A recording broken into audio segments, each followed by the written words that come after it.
hoster people semuanya. Bagaimana nih kabarnya teman-teman semua yang ada di sini?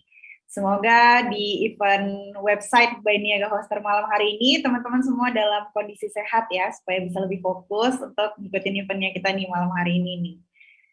Oke, sebelumnya perkenalkan nama saya Akril Fadea, saya dari tim Niaga Hoster.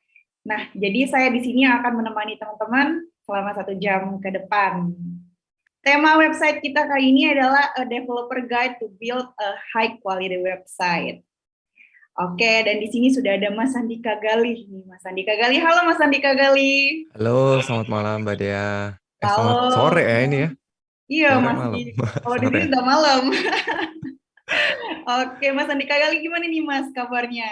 Alhamdulillah baik Mbak Dea. Mbak Dea apa kabar? Oke, alhamdulillah baik juga Mas. Sip. Oke, nah jadi keren banget nih Mas Andika Galih, boleh dilihat nih antusiasnya teman-teman di sini tuh udah oke banget nih nungguin pembahasan dari Mas Andika Galih gitu ya. Udah pada nggak sabar. Oke, nah kalau gitu nih Mas Andika, tanpa basa-basi lagi, mungkin aku persilakan Mas Andika Galih untuk langsung saja memulai materinya dan sekaligus perkenalan juga nih ke hoster Ya, People. boleh banget. Oke. Terima kasih banyak Mbak Dea. Halo, selamat malam teman-teman semua. Assalamualaikum warahmatullahi wabarakatuh. Sebelumnya saya mohon izin sambil saya share screen kali ya Mbak Dea ya. Eh, Sebelumnya saya mau berterima kasih dulu kepada teman-teman dari Niaga Hoster yang sudah mengasih kesempatan saya untuk hadir di acara conference website ini ya. Terima kasih saya bersama para speaker yang keren-keren lainnya. Beberapa juga saya kenal, hebat-hebat semua orangnya. Mudah-mudahan teman-teman juga nanti bisa mengikuti sharing-sharing dari pembicara-pembicara yang lain juga ya, karena nggak kalah seru ya. Mungkin kita langsung aja ya, teman-teman ya. Saya mau berbagi sedikit mengenai sebuah topik. Topiknya sebetulnya sangat menarik ya. Adalah bagaimana cara kita untuk membuat sebuah website, tapi tidak hanya website, tapi website yang memiliki kualitas yang tinggi atau high quality website. Nah, ini sebetulnya seru ya topiknya, tapi nanti kita akan lihat supaya mungkin teman-teman yang baru belajar pun mungkin bisa bisa mendapatkan insight yang menarik. Oke, tapi sebelumnya sekali lagi saya mau perkenalkan diri terlebih dahulu, teman-teman ya. Jadi nama saya itu Sandika Galih. Eh, saya itu adalah seorang dosen dan juga pengelola channel YouTube Web Programming Unpas. Jadi saya ini adalah staf pengajar atau dosen di Teknik Informatika, jurusan Teknik Informatika di Universitas Pasundan Bandung, teman-teman ya. Saya mengajar sejak sekitar 2009 ya. Saya ngajar tahun 2009. Mata kuliah yang saya ajar semuanya berhubungan dengan web design dan juga web programming.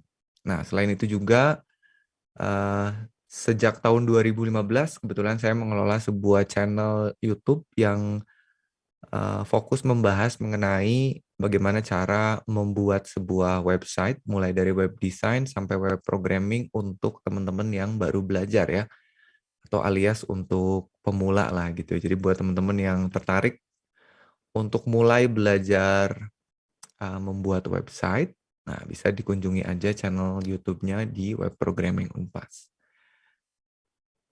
Mungkin selanjutnya kita langsung aja ya, to the point aja masuk ke materinya. Build a high quality website. Nah, sebetulnya kan di sini penekanannya adalah high quality website. Bagaimana membuat sebuah website yang nggak cuma jadi, tapi juga memiliki kualitas yang tinggi.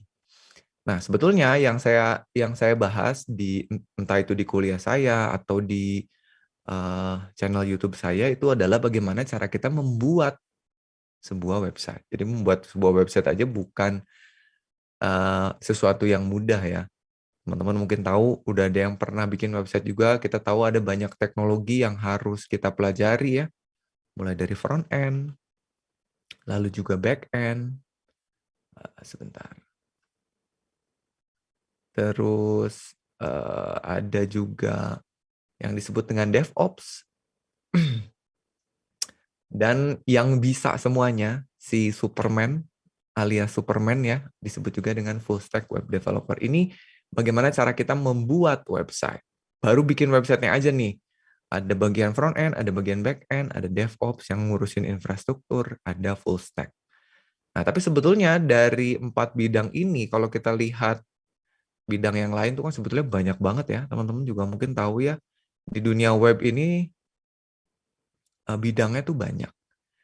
Jadi untuk bikinnya aja sendiri itu udah bukan sesuatu yang mudah gitu ya menurut saya.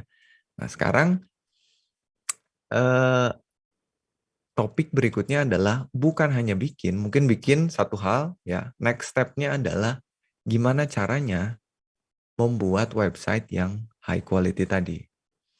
Nah sebetulnya untuk membuat sebuah website yang memiliki kualitas yang tinggi ya teman-teman ya, itu kriterianya banyak. Tapi kalau misalkan kita lihat nih ya, dari definisi kali ya, kan lebih enak tuh kalau kita pengen tahu sesuatu tuh dari definisi orang yang memang eh, apa namanya punya inilah eh, punya standarnya. Jadi kata yang suka bikin standar orang-orang di ISO atau International Organization for Standardization, apa sih yang disebut dengan high quality website? Nah, katanya high quality website itu adalah gini, teman-teman. Sebuah website yang mampu memenuhi kebutuhan. Kedengarannya simple ya. Sebuah website yang mampu memenuhi kebutuhan. Nah, cuma nanti di sini teman-teman lihat yang saya tekankan adalah kebutuhan. Kebutuhan siapa? Apa aja kebutuhannya? Nah, itu mungkin yang nanti kita akan lihat. Kalau teman-teman mau cek definisi lebih detail, bisa kunjungin aja nih, linknya ada di bawah sini ya. Jadi ini kata orang ISO ya, yang suka bikin standar. Ada lagi kata definisi yang lainnya, apa sih high quality website? Nah ini katanya, website yang memiliki kualitas yang tinggi adalah sebuah website yang mampu mencapai hasil yang baik ketika kita ukur gitu ya, sesuai dengan atribut yang sudah ditentukan. Gitu. Tadi kalau kita lihat sebelumnya kebutuhan, habis ini kita lihat atribut. Nah, jadi untuk bilang sebuah website itu memiliki kualitas yang baik, tentu saja ada atributnya. Apa yang bikin sebuah website itu baik? Nah, nanti kita akan lihat di sini nih. Ya, atributnya banyak banget teman-teman ya. Tapi nanti mungkin bagi yang baru belajar atau baru mulai bikin website, nggak usah dipusingkan dulu dengan atribut-atributnya. Nanti kita akan cari tahu gimana tips praktisnya untuk mengukur atribut-atribut tadi. Ya, pokoknya pahami bahwa website yang baik itu nggak gampang kita bilang bahwa sebuah website itu baik karena ada ukuran-ukuran yang harus kita tentukan dan kebanyakan ukuran-ukurannya itu susah diukur ya teman-teman ya karena ada kalau misalkan kita ngomongin kecepatan, oke lah kalau kecepatan kayaknya ngukurnya bisa lah ya gitu ya. Kita hitung aja bagaimana sebuah website kita menghasilkan load time yang cepat. Nah, itu mah bisa diukur. Kita ukur aja manual misalnya pakai stopwatch itu juga udah bisa. Nah, cuman ada yang lain yang susah diukur. Nanti kita lihat ya. Nih, kalau misalkan kita lihat faktor-faktor utama yang menjadi landasan kita bilang bahwa sebuah website itu berkualitas. Menurut ISO tadi, ada 6 ya teman-teman ya. Faktor-faktor yang menjadi pendukung kualitas. Yang pertama ada yang disebut dengan functionality. Nanti kita lihat satu-satu ya. Yang kedua ada reliability. Atau functionality ini fungsionalitas. Ya, fungsionalitas. Ada reliability, kehandalan. Ya, bagaimana sebuah website itu handal. Ada usability, kebermanfaatan. Ya, ada efisiensi, seberapa efisien. Portability, ya bagaimana dia bisa ya istilahnya dijalankan di berbagai platform. Terus ada maintainability. Jadi bagaimana website ini bisa di maintain gitu ya, untuk jangka waktu yang lama. Jadi ini ada 6 faktor-faktor yang bisa bikin website kita tuh berkualitas. Nah, kalau misalkan kita bedah lagi ya, masing-masing fungsionalitasnya, atau masing-masing faktor-faktor ini, kalau kita zoom lah ya, kita masuk ke dalamnya, masing-masing faktor ini punya subfaktor lagi, teman-teman. Jadi ada banyak sekali. Contohnya kalau misalnya kita bicara mengenai si fungsionalitas ini. Ada yang namanya akurasi, suitability, ada interoperability. Nah, nanti kalau teman-teman lihat di belakangnya tuh banyak iliti-ilitinya. Jadi ini kemampuan sebuah website untuk atribut yang tadi saya sebut di awal gitu. Ada security, ada bagaimana dia menangani searching atau navigability. Bagaimana sebuah website itu bisa dinavigasi dengan mudah. Nah, ini baru dari sisi functionality. Yang kayaknya cukup banyak developer-developer, apalagi developer-developer yang skala kecil atau yang solo gitu ya, solo developer, fokusnya itu pasti di functionality dulu. Ya termasuk saya juga ya, saya juga waktu awal-awal bikin website itu pasti fokusnya di fungsionalitas. Bagaimana website kita bisa memenuhi kebutuhan, entah itu kebutuhan user, kebutuhan klien, ya memenuhi requirement secara fungsionalitas. Jalan nggak nih fungsi-fungsinya? Ada error nggak? Nah, jadi kadang-kadang, ya mungkin ini agak salah juga ya, kadang-kadang kalau misalkan kita merasa bahwa fungsi-fungsinya sudah jalan semua, websitenya udah oke. Nah, kita mungkin lupa atau nggak kepikiran untuk memperhatikan faktor-faktor kualitas yang lainnya. Jadi fungsionalitas itu ada hubungannya dengan fungsi-fungsi yang ada di website atau aplikasi kita. Ya termasuk di dalamnya ada security, accessibility gitu ya. Ada faktor yang lain tadi, efisiensi. Nah, di mana di dalamnya ada performance. Ya, kalau kita bicara mengenai efisiensi, baru di situ ada performance. Seberapa cepat gitu ya website kita, baik itu merespon dari waktu load time, bandwidth yang rendah, dan lain sebagainya. Ada efisiensi nih teman-teman. Ada lagi usability. Nah ini nih, yang tadi saya bilang kita mau mengukur sesuatu yang susah diukur. Seberapa bermanfaat, seberapa berguna sebuah aplikasi atau sebuah website. Ada yang disebut dengan understandability. Jadi bagaimana user itu paham. Nah kalau ini agak susah diukurnya. Gimana user itu paham aplikasi kita. Nah itu kan nggak bisa kita ukur menggunakan alat ukur yang gampang gitu, kayak waktu, terus file size misalnya. Kalau itu kan gampang ukurnya. Kalau usability agak susah. Learnability, bagaimana user itu dapat belajar mempelajari website kita dengan mudah. Gimana caranya website kita tuh bisa dipakai tanpa kita harus banyak ngajarin, tanpa kita harus ngasih tutorial di dalam halamannya, tanpa kita harus kasih tahu abis ini klik ini, abis ini klik ini. Nah, itu learnability sama friendliness, atau di sini user friendly lah ya. Dan ada yang lain termasuk estetik. Estetik juga ini kadang-kadang enak dilihat itu kan agak susah diukur juga ya teman-teman ya, karena ada yang namanya selera di situ.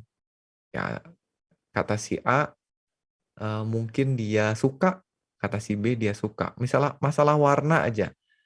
Ada yang suka warna A, ada yang suka warna B. Kata si A-nya, saya nggak suka warna ini, websitenya nggak menarik gitu. Padahal itu hanya masalah selera. Terus ada reliability, seberapa bisa diandalkan ya website kita. Apakah kalau misalkan ada error itu kembalinya cepat gitu ya.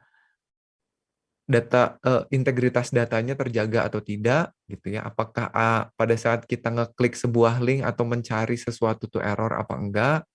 Itu disebut dengan reliability. Oke. Terus Ada juga maintainability. Nah, ini kalau misalkan udah selesai, websitenya udah rilis, nah ini ada hal-hal yang membuat website kita itu mudah di-maintain. Nah, mungkin itu ya, jadi banyak sekali quality faktor yang kayaknya kalau kita masuk secara teori, secara konsep dan definisi, agak susah juga ngukurnya. Apalagi kita bikin websitenya sendiri, bukan tim, bukan di dalam perusahaan. Nah, oleh karena itu, dengan banyaknya quality faktor ini,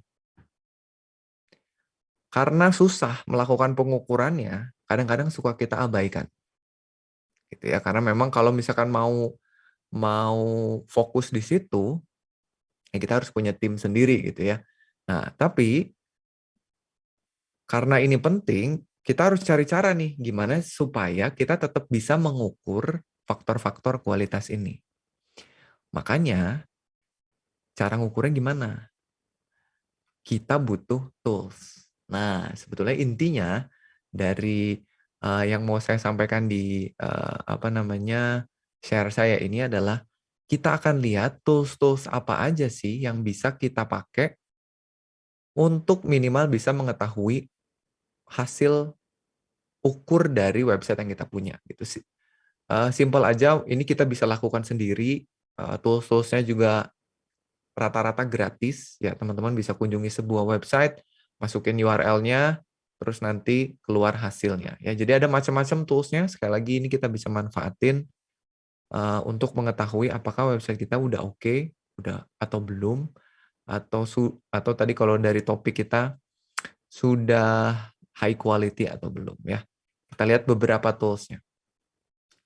Ada beberapa topik utama yang sering dibahas lah ya. Saya nggak akan bahas semua faktor kualitasnya. Kita mulai dari security dulu. Nih ya, untuk security ada beberapa tools yang bisa kita pakai teman-teman ya. Ada yang pertama ada DNS propagation check. Ini untuk ngecek apakah website kita itu sudah bisa diakses oleh semua orang di dunia apa belum. Itu kadang-kadang website kita hanya bisa diakses di region tertentu, tapi kita nggak tahu gitu ya. Ternyata ada wilayah atau region yang nggak bisa mengakses website kita. Dengan ini nanti kita bisa cek. Nanti contohnya saya kasih lihat. Terus apakah website kita ada malware-nya? Apakah website kita ada spam-nya atau tidak? Nah, ini juga nanti kita bisa lihat ya. Websitenya ini bisa dikunjungi dan ini bahkan kita nggak perlu kayak registrasi. Ada beberapa yang harus registrasi dan login, ada beberapa yang kita tinggal masukin aja ya. Kita lihat satu persatu teman-teman. Ini teman-teman bisa langsung coba untuk website teman-teman masing-masing. Ini contohnya yang pertama, untuk ngecek apakah website kita bisa diakses oleh seluruh dunia. Nanti teman-teman bisa masukin nama websitenya. Ini untuk yang pertama tadi, untuk DNS propagation, nanti ketahuan, oh ternyata dari daerah mana nggak bisa ngakses. Kalau misalkan memang website teman-teman itu targetnya adalah seluruh dunia, gitu ya, ya kan pasti pengennya bisa diakses oleh seluruh dunia. Nah ini kelihatan bahwa ada region-region yang nggak bisa ngakses nih. Nanti makanya kita harus solve nih, gimana caranya agar tempat-tempat ini bisa mengakses. Terus yang kedua ada ngecek malware. Nah ini juga sama, kita tinggal masukin nama website kita ke websitenya, ya. Terus nanti dia akan melakukan pengecekan apakah di dalam script kita atau di dalam website kita ada file atau ada script yang mengandung malware. Oke.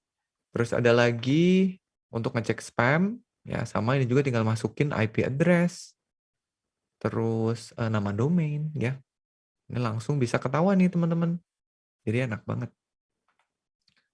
Dan yang terakhir buat ngecek virus juga bisa. Jadi kalau dimasukin nanti ada beberapa layanan yang akan ngecek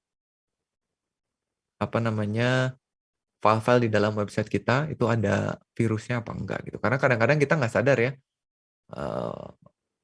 ada file-file yang misalnya kita download atau kita install plugin, kita install script gitu ya. Ya, kita nggak tahu sebenarnya dia ngebawa file apa aja tuh dari eh, apa namanya scriptnya, atau bahkan kita menyediakan form untuk diisi oleh user. Nah, kita juga nggak bisa pastikan bahwa apapun yang diupload sama user itu aman gitu ya. Makanya kita bisa cek menggunakan layanan-layanan ini. Itu. Jadi yang pertama untuk security ya, teman-teman bisa cek di website-website ini. Terus juga untuk ini untuk accessibility. Ini kadang-kadang hal yang sedikit kita lupakan ya. Kadang-kadang kita bikin website yang ngeceknya kita sendiri gitu. Yang ngeceknya kita sendiri, kita mungkin lupa gitu bahwa ada teman-teman kita yang memiliki keterbatasan mengakses website kita. Bisa nggak kira-kira diakses oleh mereka? Dan juga ada beberapa tools yang saya belum masukkan ya. Contohnya screen reader supaya aplikasi kita bisa diakses juga oleh teman-teman kita yang memiliki keterbatasan misalnya penglihatan atau pendengaran. Tapi yang pertama ada buat ngecek accessibility check secara umum, ya nanti teman-teman bisa kunjungi websitenya di sini, atau bisa menggunakan eh, apa namanya extension ya. Kalau di Google Chrome tuh extension yang bisa melihat aksesibilitas website kita. Ini gampang banget, tinggal nanti dimasukin aja. Terus juga buat ngecek filter buta warna nih. Jadi kalau misalkan nanti website kita dilihat oleh teman-teman kita yang buta warna parsial misalnya, itu bisa dicek di sini. Sehingga nanti apa yang kita buat itu bisa diakses oleh lebih banyak lagi, bisa diakses lebih nyaman oleh lebih banyak lagi user. Dan yang terakhir, ini yang sederhana tapi sering banget saya pakai adalah contrast checker. Itu kadang-kadang kita bikin perpaduan warna itu selera kita gitu ya. Kita mungkin nggak tahu kalau perpaduan warna itu menyebabkan website kita jadi sulit dibaca atau readability-nya rendah gitu. Yang pertama untuk accessibility check, jadi cukup masuk ke websitenya, teman-teman nanti masukin URL-nya, begitu dijalanin, nah nanti ketahuan nih ada nggak bagian-bagian yang butuh aksesibilitas gitu ya. Jadi di sini ada ketahuan, ada error nggak, ada kontras error nggak, terus ada ya pokoknya hal-hal yang perlu kita perhatikan nanti muncul di sini. Walaupun tetap aja yang memperbaiki kita. Jadi dari tools-tools yang tadi saya sharing ini, cuman ngasih notif aja, ada kekurangan di website kita di mana. Tetap aja kita harus perbaikinya tetap sendiri gitu.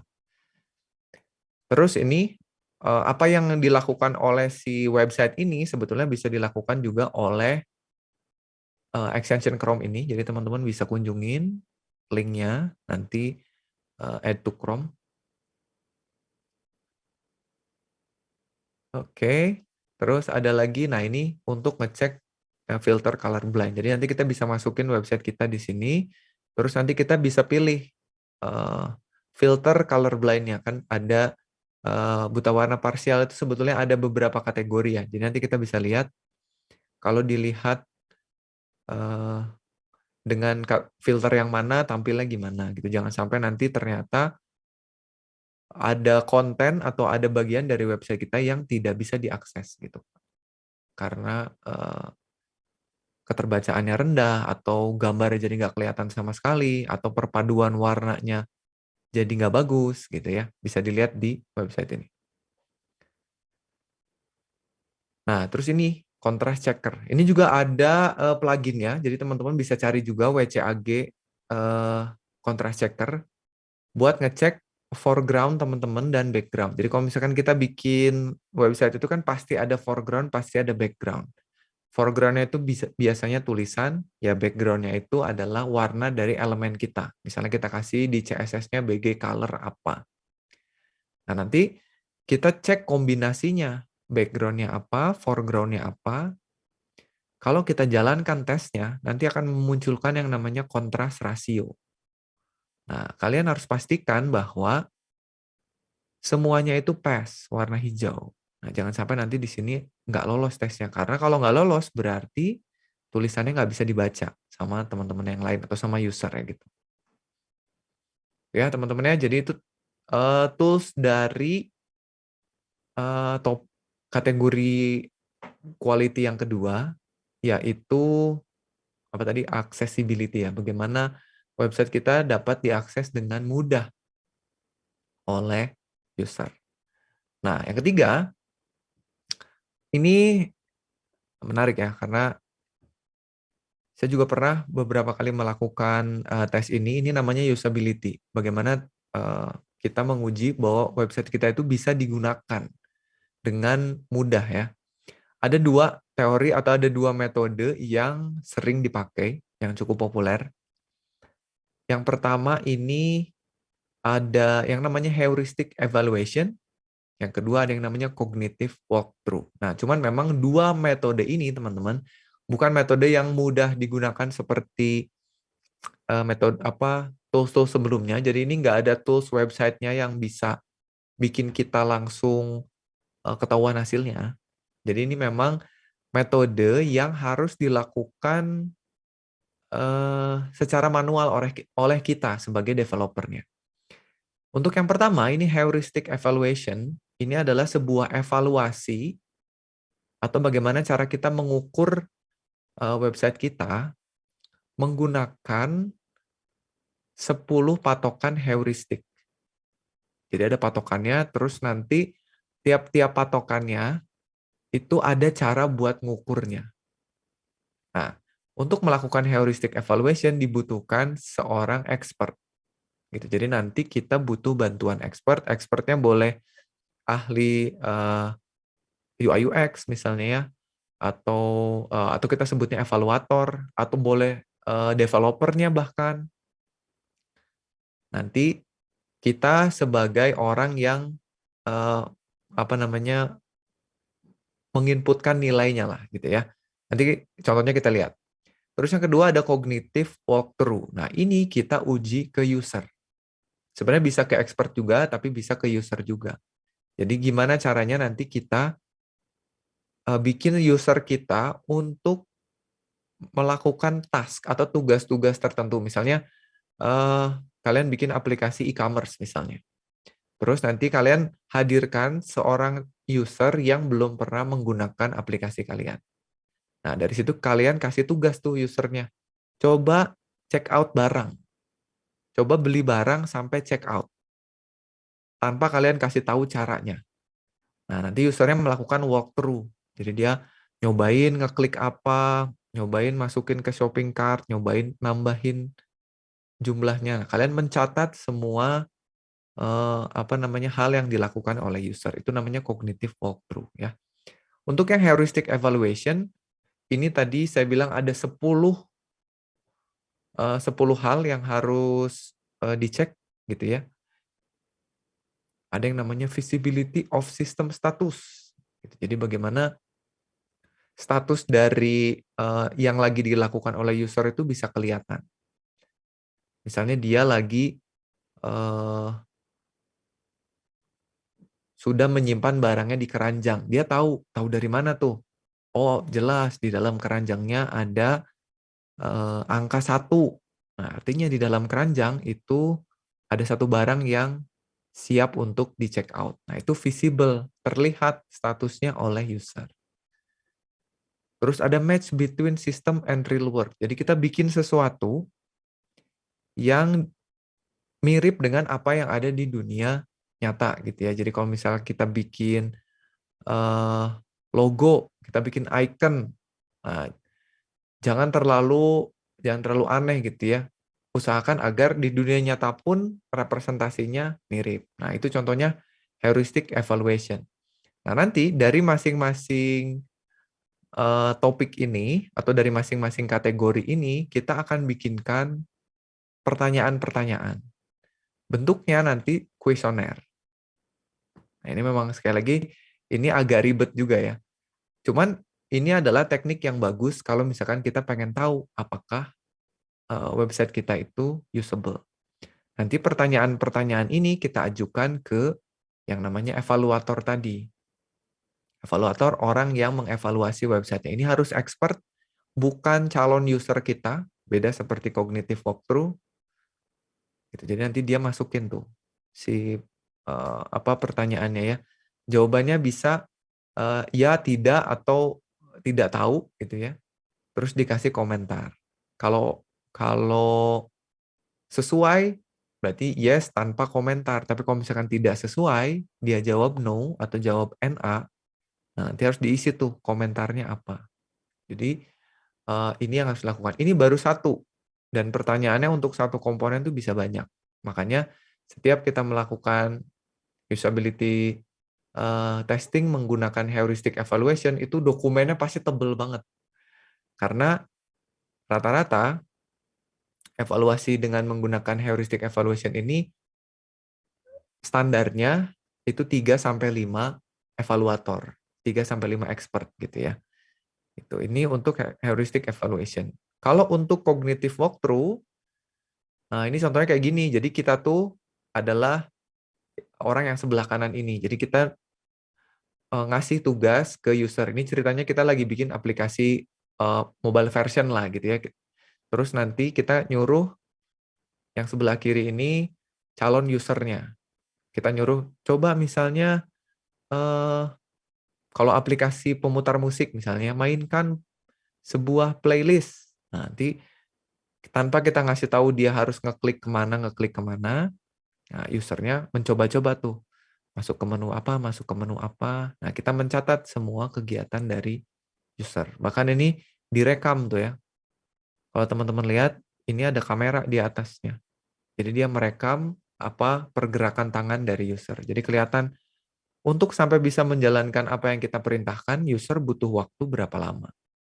Gitu. Jadi ini cognitive walkthrough. Jadi itu usability ya, teman-teman ya.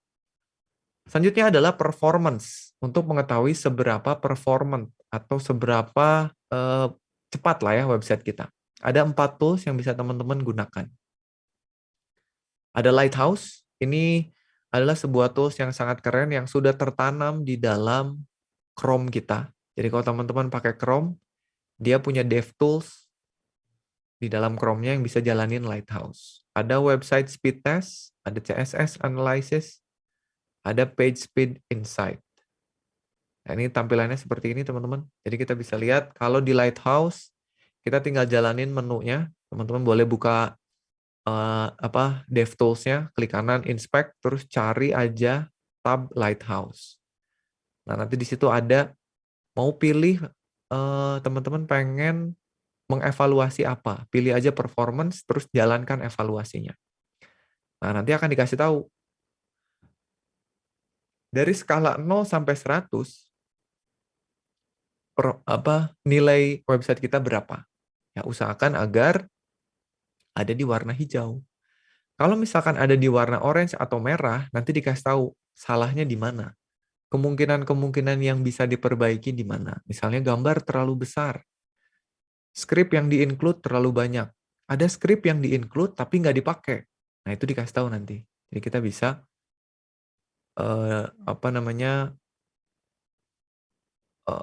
melakukan sesuatu dari hasil evaluasi si Lighthouse ini. Terus ada juga website speed test. Nah, ini beda dengan yang security tadi. Kalau ini kita pengen tahu kalau website kita dibuka di negara apa, kecepatannya berapa. Gitu. Jadi kalau misalkan nanti kalian target kalian adalah misalnya user-user dari Korea misalnya ya.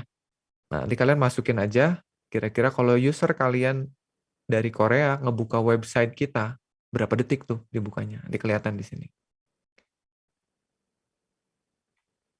Terus juga ada CSS analysis. Nah, ini untuk ngecek optimal nggak CSS kita. Nanti dia bisa tahu ada CSS kita punya berapa rules, punya berapa selektor, punya berapa warna, punya berapa properti gitu ya. Ada nggak properti yang kalian bikin? Ada nggak selektor yang kalian bikin tapi nggak dipakai? Gitu. Kalian misalnya bikin H1 color red gitu, tapi di dalam web kalian di HTML-nya nggak ada tuh tag H1. Nah, nanti dikasih tahu di sini. Sehingga kita bisa tahu kalau misalnya ada yang apa istilahnya mubazir lah gitu ya, kita bikin tapi nggak dipakai, mending dihapus.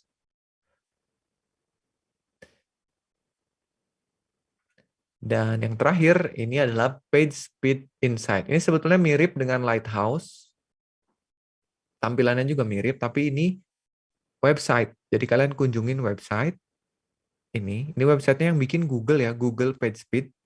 Jadi Google yang langsung akan ngecek performance dari website kita, dan kayaknya sih lebih akurat. Ini saya ngecek website yang sama, metrik yang muncul atau hasil yang muncul lebih banyak daripada kalau kita pakai Lighthouse gitu. Jadi dugaan saya sih lebih cepat gitu. Ya teman-teman, jadi ini tools-tools yang teman-teman bisa pakai untuk website teman-teman semua gitu. Jadi siapa yang udah punya website ya bisa dicek sekarang sebenarnya websitenya itu oke nggak gitu performance-nya. Kadang-kadang kan kita ngebuka websitenya pakai komputer kita. Kadang-kadang kalau di komputer kita udah kesimpan tuh di cache-nya. Jadi kayaknya cepet-cepet aja kalau di komputer kita. Di komputer orang belum tentu. Gitu ya. Jadi kalau kita lihat dari kesimpulannya, bahwa sebetulnya yang bikin website kita memiliki kualitas yang baik itu faktornya banyak ya teman-teman ya. Cuman yang perlu dipahami tadi, ini harus sudah lewat dulu bagaimana kita membuatnya. Jadi kita bikinnya harus bisa dulu, udah jadi, udah diupload di web hosting misalnya ya. Nah, kita pengen tahu nih, udah bagus apa belum kualitasnya. Tadi faktornya ada banyak gitu.